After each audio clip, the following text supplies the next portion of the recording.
What is your name and where are you from? My name's Kurt Fortmeyer. I live in Whites Creek, Tennessee. I moved here from the town of Fuquay-Varina, North Carolina. That's not where I was born, but that's where I lived most recently before I came here. Why did you feel the need to move to Nashville? Because I'm a songwriter, and this is where the tribe resides. You know, I played original music for years and years and years, and there's only so much you can do with it in a lot of places. And I just always felt like I wanted to come here. And it's been really good because I have met a bunch of my heroes, songwriting heroes. I've shared stages with and become friends with some of them. I really felt like this was where I needed to be to pursue that. Songwriting is it's who I am. I can't help that. I came to terms with that in my life. I said, "Gosh, you're a songwriter, and this is where the songwriters go." You know, and so I decided to move out here and see if indeed this is where I should be. What did you leave behind or sacrifice to come here? When I first moved to Nashville, uh, we had a business, a coffee house in North Carolina that hosted singer-songwriters, original music, and we did that for 6 years. And right after 9/11, when all the dot-coms crashed, our most of our employees, or not employees, but most of our customers went on unemployment.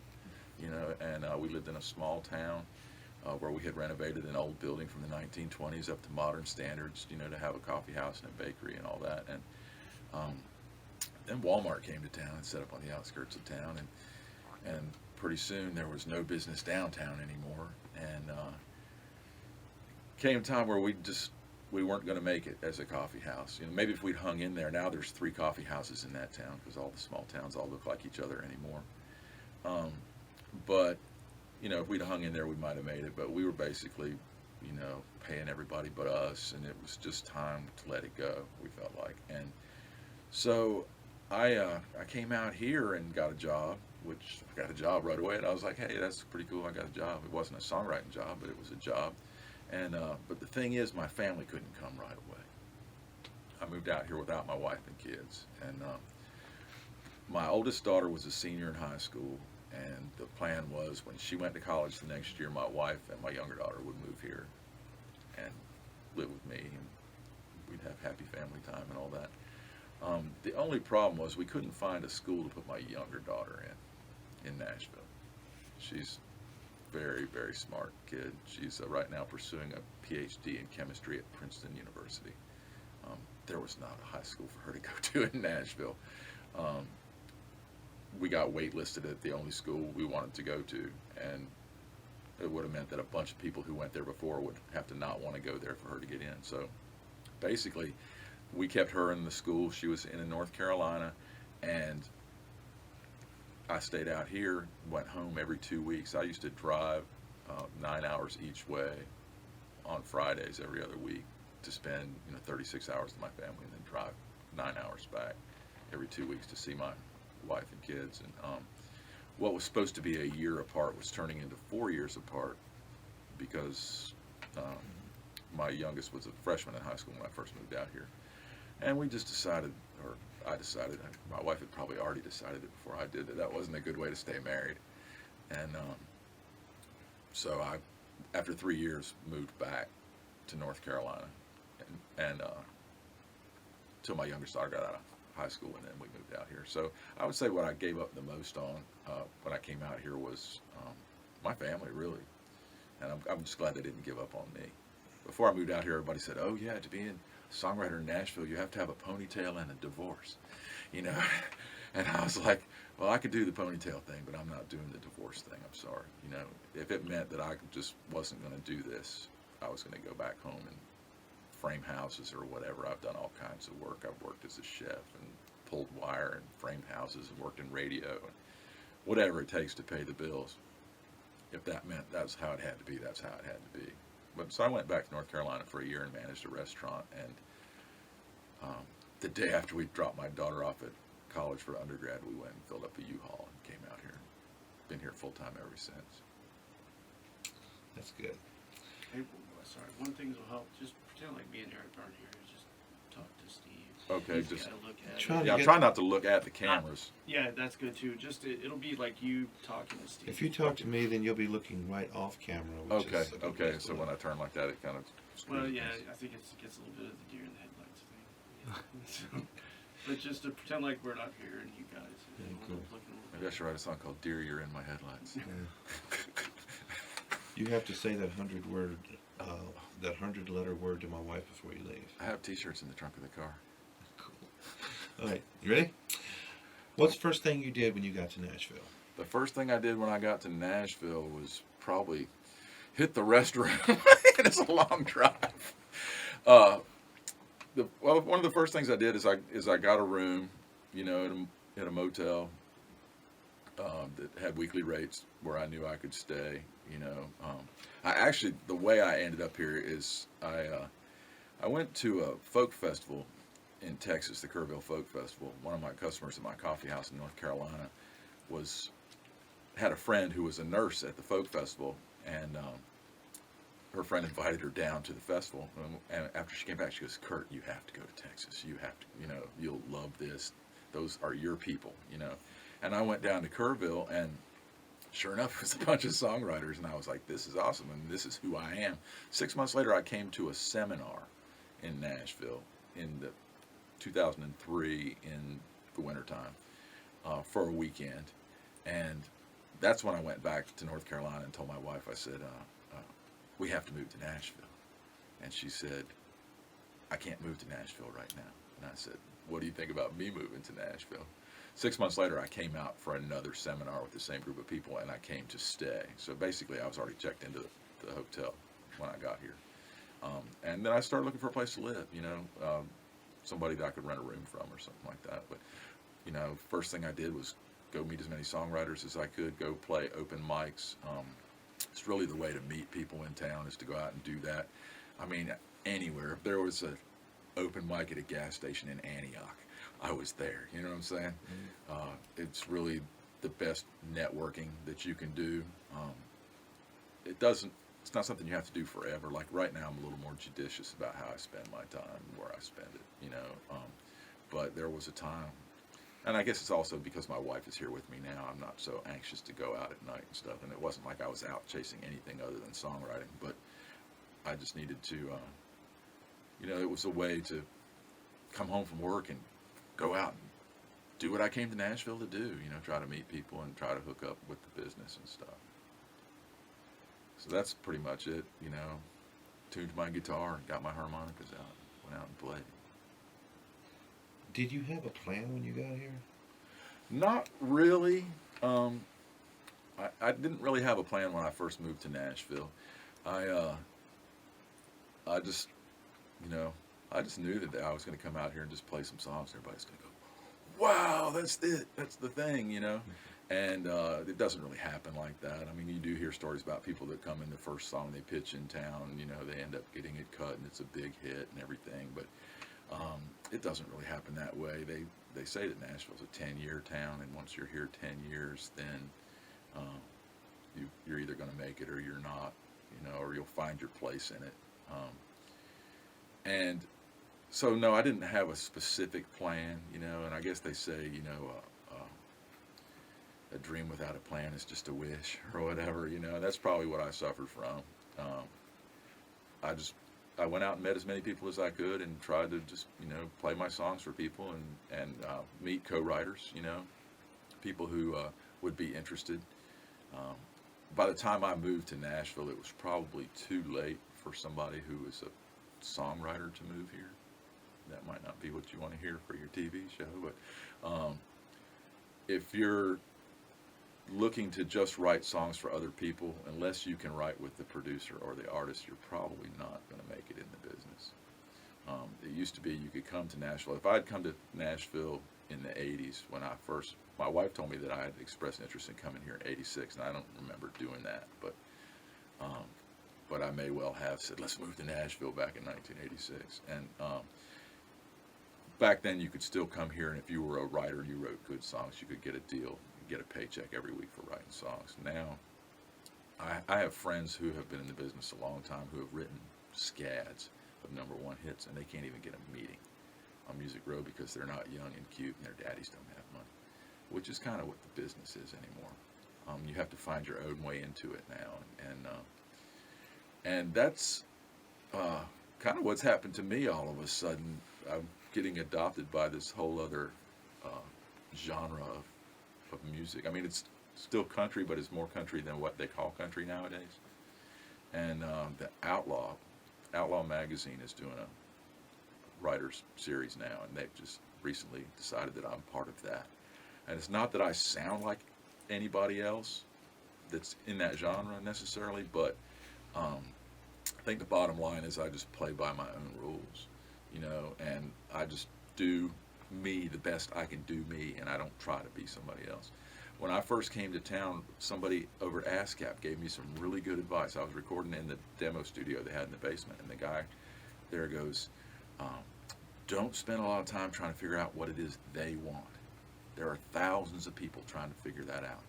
So you be the best you that you can be, and either they'll like it or they won't. And I actually neglected that advice for several years, and I did, you know, write with people and go, oh, we can't say that because they won't put that on the radio, or oh, who's gonna, you know, sing a song like this or whatever. Instead of writing the best songs I could write, I was busy, you know, trying to figure out, you know, what might Alan Jackson put on his next record or whatever. And then several years ago, I said, you know what, I'm just going to do what I do, and I'm going to do it the best I can do it, and either it's what it is or not, you know. And it actually really works well for me, you know. I do well with that, and I guess I'm kind of an artist, even though I'm not somebody they would put on country radio nowadays. I do play my own songs at my own shows. I go out of town and do that. You know, I get on NPR, you know, getting on TV. Have you found what you expected to find in Nashville when you got there? No, when I first got to Nashville, I thought I would, you know, find a paycheck in my mailbox pretty quick, actually, and I didn't find that. I did expect to find songwriters, and I've got to meet some people who wrote some of the songs that, you know, just meant a bunch to me growing up. And some of these people are older guys who have passed on at this point, you know, but I did have the chance to spend quality time with them, not just, hey, I like your songs, and shake their hand, but you know, I've met them, they've heard me play, and they know me, and I knew them, and, you know, we've been to each other's houses, and, you know, some of them I've even written songs with. And to me, that's invaluable. I mean, because to me, that's what it's about, is the songwriting. You know, it's not, I mean, everybody wants to be a star or whatever, and I would love to get a big old fat paycheck for writing a song for whichever hat act is downtown, or the guy with the new tight jeans, or whoever, you know. Mm-hmm. But, you know, that's not my main goal. My main goal is to wake up every morning on this side of the grass, you know, and be happy, and have a wife that loves me, and a dog that lets me in the house, you know, that kind of stuff. Like I said, I didn't know what I would find when I got here. I thought that for sure, I felt like I was the best writer from where I was coming from. And I came here and I just thought that people would recognize that. And I feel like from other writers get respect and recognition, but the business isn't what it was. And I'm not sure if that business model they have right now is going to last, or if it's going to die and something's going to replace it. There's all kinds of new grassroots things going on, and that's kind of where I've always been anyway. I think I've always been kind of an outsider, which is probably why I became a writer in the first place, to express that. Well, how does the music scene in Nashville compare to the music scene in North Carolina, where you're from? Well, actually, right now in North Carolina, there's a lot of young guys, and well, middle-aged guys, older guys too, even women too. When I say guys, I mean people, playing traditional music. In North Carolina, I was fortunate to go to college in an area where old-time string band music and bluegrass was popular, and also blues, traditional blues, acoustic blues from the 30s and 40s and 50s. I have some friends who are like world-class practitioners of that kind of music. And so I got exposed to that a lot. I've always really loved traditional country music. I mean, like if I write a song, the first inclination I have is to go with something like George would have sung, or something, Hank Williams or whatever, those kind of melodies and that kind of feel.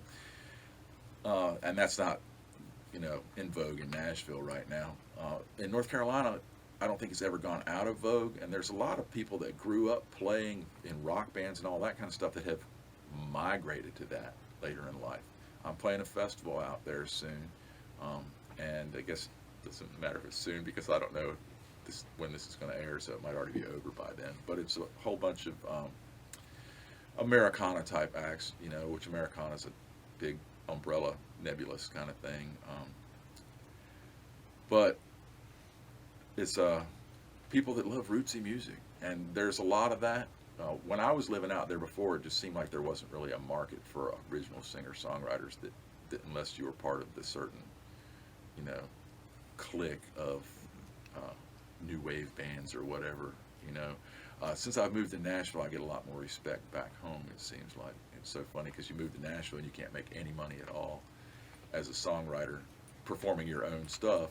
But then I go out of town and I tell people I'm from Nashville, and they pay money to come see me, and it's not that I'm just using Nashville as a crutch or whatever. I do live here, and really I feel like I've honed my craft since I've been here. I mean, when you get here, if you don't get better at what you're doing, you might as well just go home.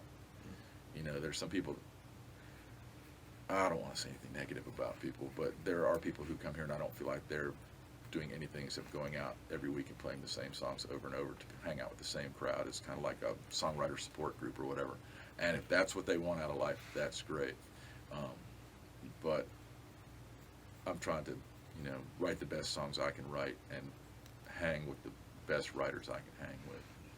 And be the older people who are my heroes or young people that are coming up that I go, wow, these people are great. And also I like to write with younger artists and stuff. For one, it's a way in the door with the business, but for another thing, if you're writing with somebody and you can clue them into the craft and you see that light go on, I mean, that's living forever right there. You've taught somebody else how to do it, and they'll teach somebody else how to do it, and that's moving that craft along down the line, and that's just awesome. It's like teaching your children well, only they're not really your children.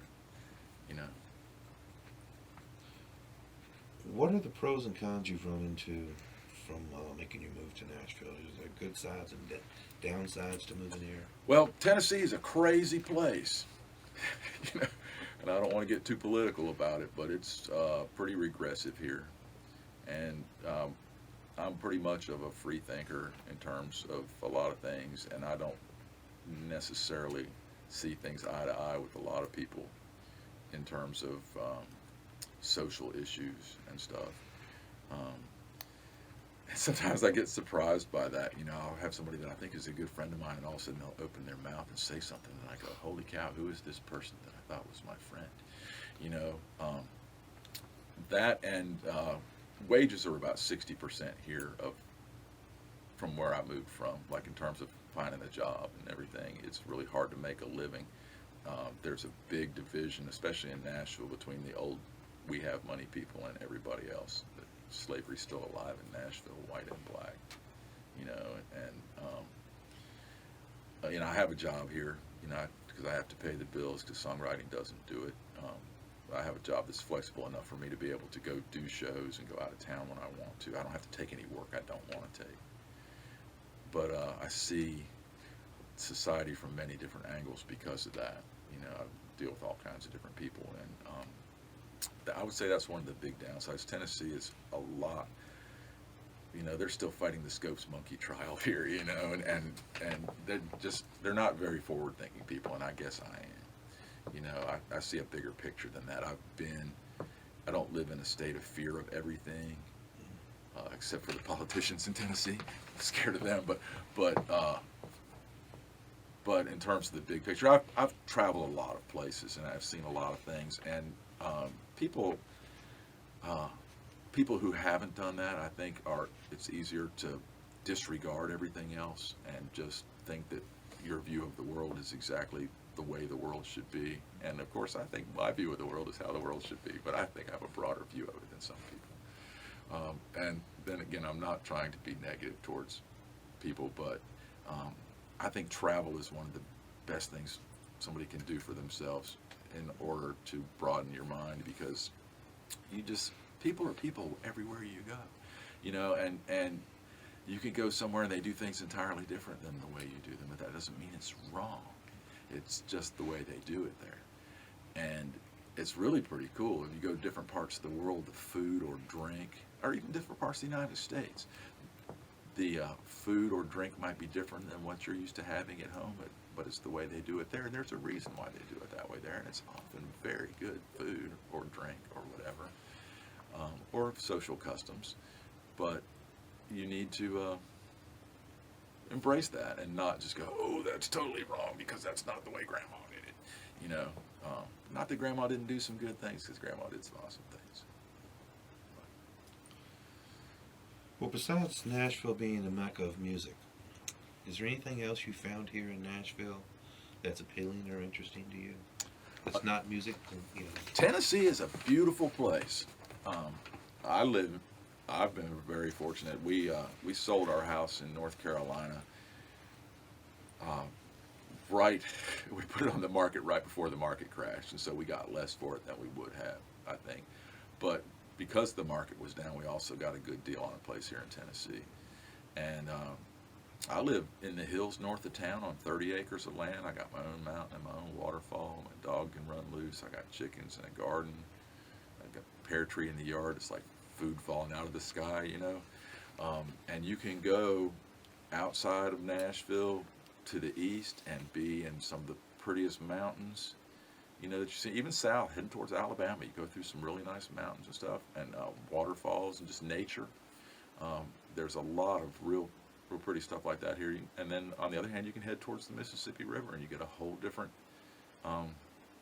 Some people don't like it because it's flat and hot and all that kind of stuff, but it's got its own beauty out that way. So there's a lot of natural beauty in Tennessee, and the climate here is okay. You know, it's similar to where I moved here from North Carolina. And I know people that move here from up north that think, you know, this is down south, it doesn't get cold, you know, because I'm from Minnesota, and or people from Florida who come up here and go, man, this is cold, you know. But in terms of, you know, general year-round climate, it's not too bad here. It gets really hot in the summertime, you know, because it's humid, and when it gets 100 degrees and it's 95% humidity, you sweat. But that's part of nature, you know. And I would say the natural beauty in Tennessee is pretty amazing. And that's probably the biggest thing here, you know, that you can just be out in it, and there it is. Other than that, like culturally, like I said, I'm not real wild about it. And I don't eat a lot of down-home cooking. You know, I don't put bacon on anything, you know, and I don't throw hog fat in everything I eat and stuff like that. And there's it seems like a lot of the food here is based on that. Even my wife works for a high-end catering company, and they'll do events where people spend stupid amounts of money to eat, but it's still down-home cooking. And I understand that if that's where you come from, that's what you want, you know. But I'm a little more adventurous than that. I've worked as a chef, you know, and I'm just as likely to cook, you know, some Eastern food or any kind of thing. I miss seafood.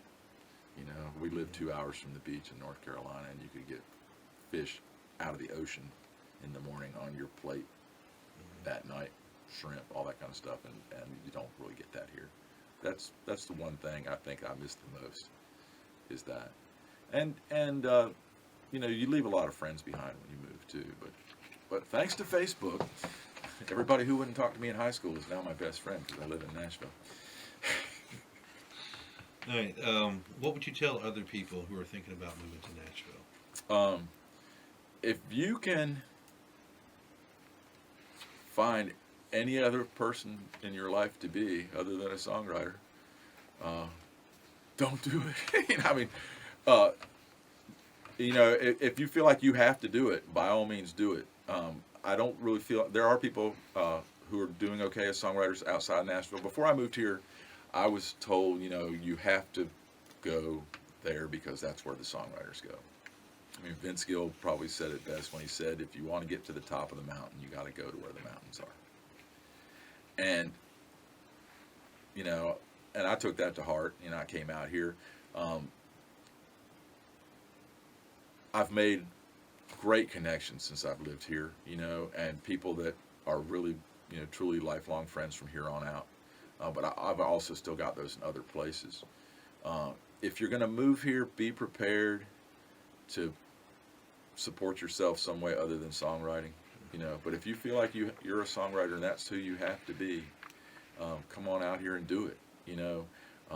But be prepared to not be able to make any money doing anything unless you've got a job that you can transfer here, like and they don't even make that easy. I have a friend whose wife is an optician, and she's got a shop in New Jersey. She's been licensed up there for years and years and years, and he's been living here, she's been living there, and she's trying to move here, and the state of Tennessee doesn't want to license her as an optician, even though she's been in business for 20-some years without her going to school in Tennessee.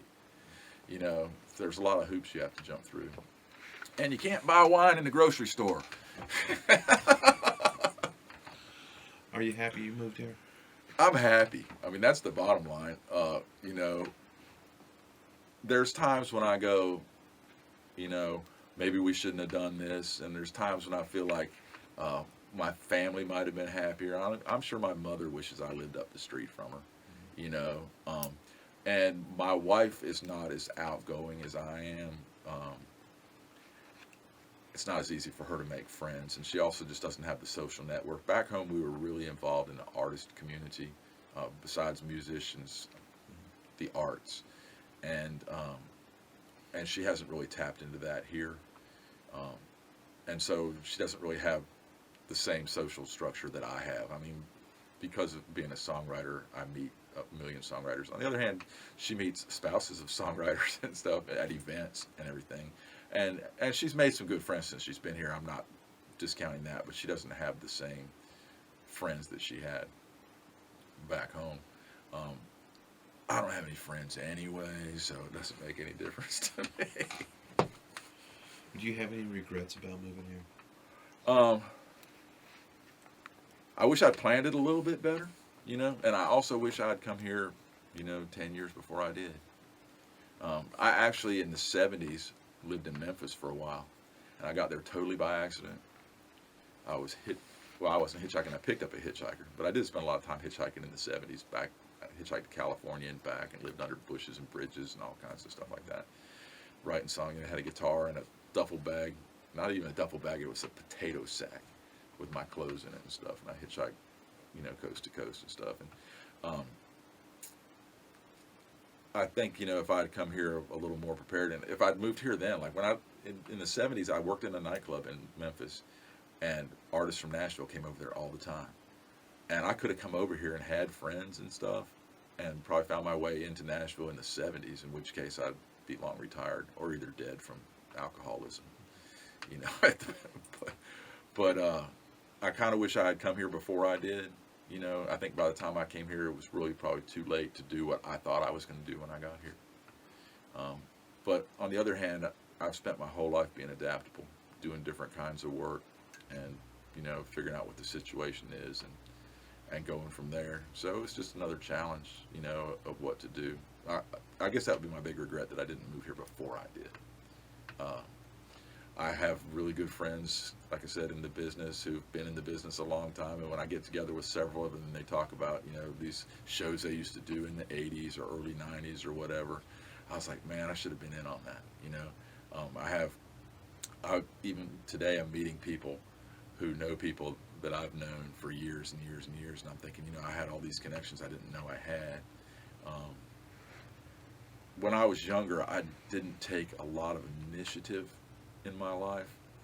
I basically went where life took me. Like if I was hitchhiking, if somebody goes, hey, why don't you stay here for a week and help me muck stalls at a horse race track in New Mexico, I was like, yeah, I'll do that. I'll shovel that stuff for a week, you know.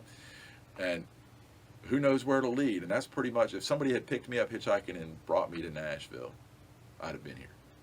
You know, the closest I ever got, I stood on a ramp outside of town waiting for the next ride through. You know, looking out there and going, oh, that's downtown Nashville over there. I wonder what that's about. You know, and all I would have had to done was walk away from the truck stop into downtown, and I probably would have been here. But I didn't know how to do that. Well, how successful have you been since you've been here? I've seen a lot of videos of you, and I love your songs. Well, I guess it depends on how you term success. Whether or not I've been successful totally depends on how you term success. To me, success is waking up in the morning and taking a breath, you know, and I'm still here another day. And I feel like as long as I can play my guitar and write songs that move people, then I'm being successful.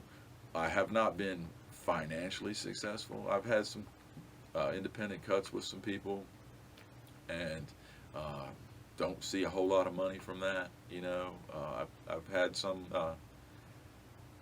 I have some young artists that are sending me, you know, 9 cents for every time they sell a download of one of my songs. But in terms of, I've had several songs on CDs that I have not seen a dime for. Independent artists that pay the guy that produces the record and feel like they've paid everything they're supposed to pay. And I guess if I could chase them down, it'd be the same thing somebody chasing me down, because I put one of their co-writes on my record. You know, if I put a co-write on a record, I'll clear it with my co-writer and say, you know, if you want, I'll pay you for this, or you can put it on your record too, or however you want to do it. I haven't had anybody that I co-wrote a song with that came to me and said, you need to give me 4.5 cents for every CD you sell of that. But so financially, I've not been successful with that. I have my job borders on the music business. I work with a stage lighting company, so I'm around people all the time in the business. And like I said, as long as I can get up in the morning and be glad to be here, to me that's successful. And that's I know that sounds kind of like a pat answer to give, you know. I'm really not happy, but I'm going to pretend like I am because I woke up this morning. But that, you know, the bottom line is, I don't have a lot to complain about. I can complain, you know, but it doesn't do any good. Nobody pays attention. What do you think about the songwriting community? You was talking about how you network with people, and I know how important that is. Right. Tell me what you think about the songwriting community in Nashville. The songwriting community in Nashville is huge. And it's got factions. You know, you don't know everybody. I remember one time I went on Craigslist and saw an ad for an open mic at a place downtown, the Fiddle and Steel Guitar Bar down at Printer's Alley. And sometimes open mics aren't really open mics. You know, it's a cliquish thing, and you get there, and you might get on the list at 8 o'clock, and everybody that's friends of the host gets to play, and it's 2 o'clock in the morning, and you're waiting. I don't play that game. I've done that when I was younger, but, you know, I can get neglected at home if I want to. You know, not that I do. But, so anyway, I answered that ad, and I told the guy that, I'll come down and play your open mic if it's an open mic and I get to play. You know, I said, I don't want to come down there and sign up and hang around all night and not get to play. And when I sent the email out to him, it had my phone number on it, and he called me up to tell me that everybody gets to play, you know. And while we were on there, he pulled up my MySpace page. This is how long ago this was, that I had MySpace, and saw some of my songs, and had apparently heard me play one of them a couple of nights earlier. He's like, oh my gosh, you have to come down here now, you know. And so I said, okay, and I'll go down there. And I walk in the bar, and I don't recognize a soul. And I mean, I've been in town 6 or 7 years at that point, playing writers' nights all over town, and I walk in a club full of writers, and I don't see anybody that even looks vaguely familiar. And that's how it can be. You know, you could go to a writers' night in one place and be, you know, in with your friends all night long, and then you go somewhere else, and you don't have a clue who anybody is. I did have 4 different people walk up to me at that writer's night before I even played and go, "My dog Jesus." I was like, "Okay, yeah, that's me. I did that, you know." But but it's funny like that because you can go. Just depends on what part of town you go to. There's a bunch of writers' nights that I have friends that play at all the time that I've never been to, and there's ones that I went to on a regular basis, and before I realized that it's the same people every week, and not that I don't like these people or whatever, but it's just there's no growth going on, and I don't think anybody's trying to get out of just going there every Tuesday night and doing their same thing, you know. I visit writers' nights now when I feel like it, and open mics. You might meet somebody. I have a song that's on my record that's coming out that I ended up going to a writers' night at a biker's bar that somebody invited me to, and I heard a guy play, and then the next time I got scheduled over there, he and I were in the round together, and so we started talking, and so we decided to write a song. And he's much younger than I am. He's been in town about a year. He moves in a whole different circle of people than I do. He came to the house with a hook, and said, "This is what my hook is, and this is how I want to write it." And I said, "That's a great hook, but let's write it this way," and so I've met several people like that. I was a member of NSAI for a long time, and I met some people over there that I write with. And some people, I've written with people who, write 3 times a day, 5 days a week with different people in town. And I don't really care to do that. My friend C.J. Watson told me one time, he said, co-writing is kind of like sex. When I first heard about it, I wanted to do it with everybody I met. But now I only want to do it with people I love and trust. And I thought that was pretty astute thinking there. So, and that's kind of how it is. I wrote with one guy a whole lot, and one day he told me, he's one of these people that writes with everybody all the time, and he said, somebody's going to write a hit in Nashville, and I might as well be in the room when it happens. And after that, I didn't write with him much anymore, because I just felt like, he's basically sitting here while I'm writing songs, and we got some good stuff out of it, and I wouldn't have written the song if he hadn't been there, but I also felt like he was just waiting for me to write a song so he could put his name on it, and that kind of soured me on that, and I do write with people where I feel like I'm teaching them how to write, younger writers, and their name still goes on it, and that's cool. Maybe it'll go on their record, maybe it'll go on my record, or somebody else's record, or maybe not at all, but maybe we'll get a good song because we took the time to sit down and write it that day,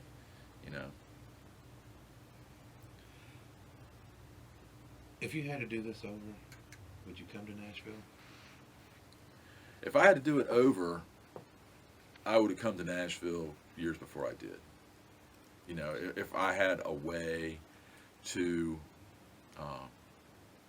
we can't go back in time. That's just ridiculous. I mean, there's really not even any reason to venture guesses about what I would do if I could do it again. But I really,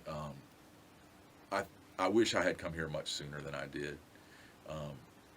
I really didn't have anything going on in North Carolina before I moved here. Like, I could have stayed there and I could have gone to work, working in somebody's kitchen or building houses or whatever. But I'm a songwriter. I can't help that, and I would be out looking for somewhere to express that. And a lot of times, like open mics in places other than Nashville, people are mostly doing cover songs, and if you do your own stuff, they don't get it, or they don't. Here's one of the funniest things I found out about people is they feel like if you wrote a song, it can't be any good because it's original, and they don't think about the fact that, Dave Mason wrote Feeling All Right, or, John Fogerty wrote Bad Moon Rising. It was an original song when he wrote it, and I'm not saying that I'm John Fogerty or Dave Mason or Charlie Craig or any of those people who wrote, huge songs, but I'm me, and I write songs, and I write good songs, and just because I'm not somebody you've heard of and you haven't heard that song on the radio doesn't mean it's not a good song, and in Nashville, there's different factions where there's the people that play down on Broadway that play, you know, all cover tunes for tourists, and they play songs that they think people want to hear. And then you get the writers clubs like Douglas Corner and the Commodore Grill and the Bluebird Cafe and that kind of thing. And I feel like I fit in more in the writers clubs than, you know, going out and pretending to be Merle Haggard or Jason Aldean, you know, because that's not who I am. I'm who I am.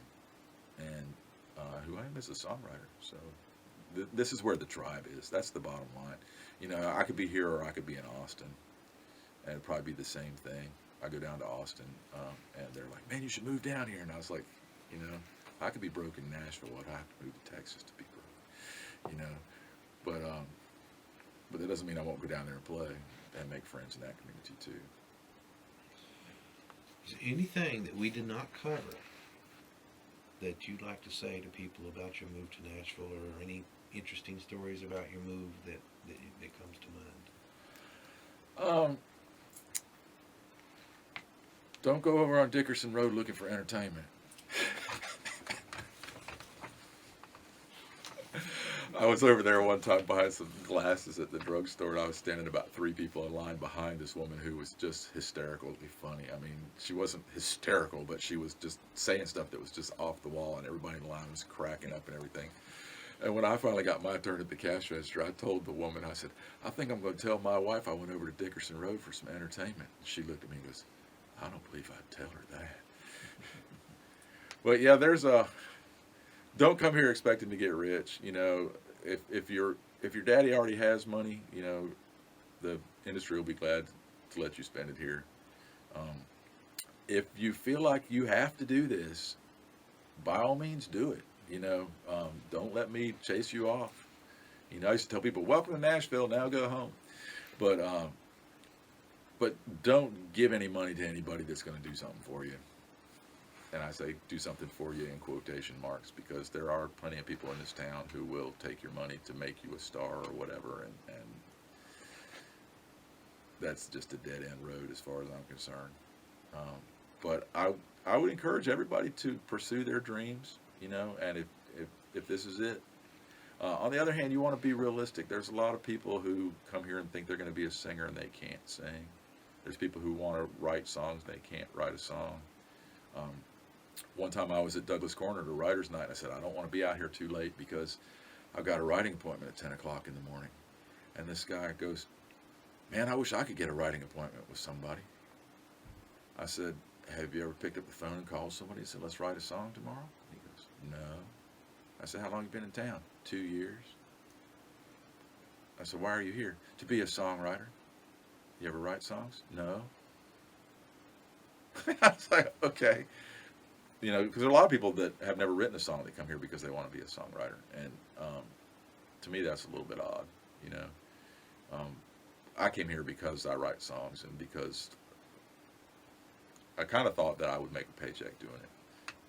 And I do get paid to be a songwriter in some regards, but not by the music business in Nashville, which is